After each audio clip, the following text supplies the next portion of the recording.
السلام علیکم محترم سامعین و ناظرین، ایک مسلمان ہمیشہ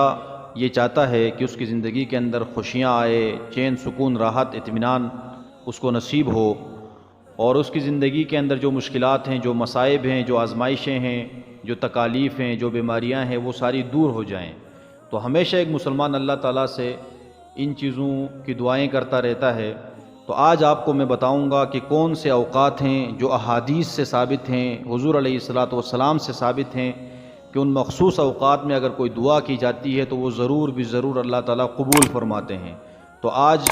تقریباً یہ 16 مقامات اور 16 حالات ہیں۔ ان وقتوں کے اندر، ان حالات میں جب انسان دعا کرتا ہے تو اللہ تبارک و تعالیٰ وہ دعا قبول فرماتے ہیں۔ یہ احادیث سے باقاعدہ ثابت ہے۔ تو سب سے پہلا مقام جس وقت انسان دعا کرتا ہے تو دعا قبول ہوتی ہے، نمبر 1 اذان کے وقت، نمبر 2 اذان و اقامت کے درمیان جو دعا کی جاتی ہے وہ قبول ہوتی ہے، نمبر 3 حی علی الصلاۃ اور حی علی الفلاح کے بعد،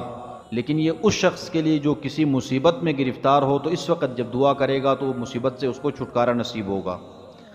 نمبر 4 جہاد میں صف باندھنے کے وقت جو دعا کی جائے گی وہ قبول ہوگی،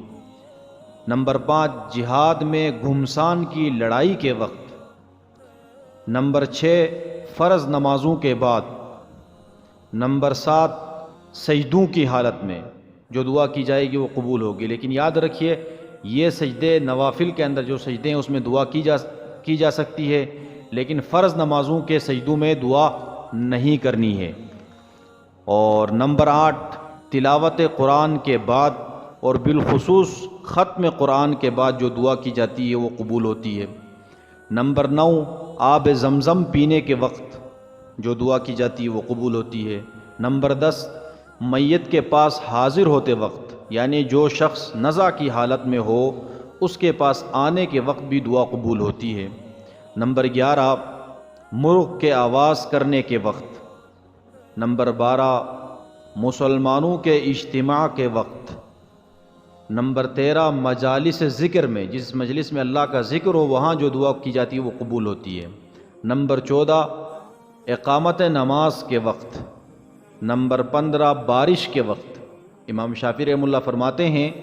میں نے بہت سارے صحابہ و تابعین کا یہ عمل سنا ہے کہ وہ بارش کے وقت خصوصیت سے دعا مانگتے تھے،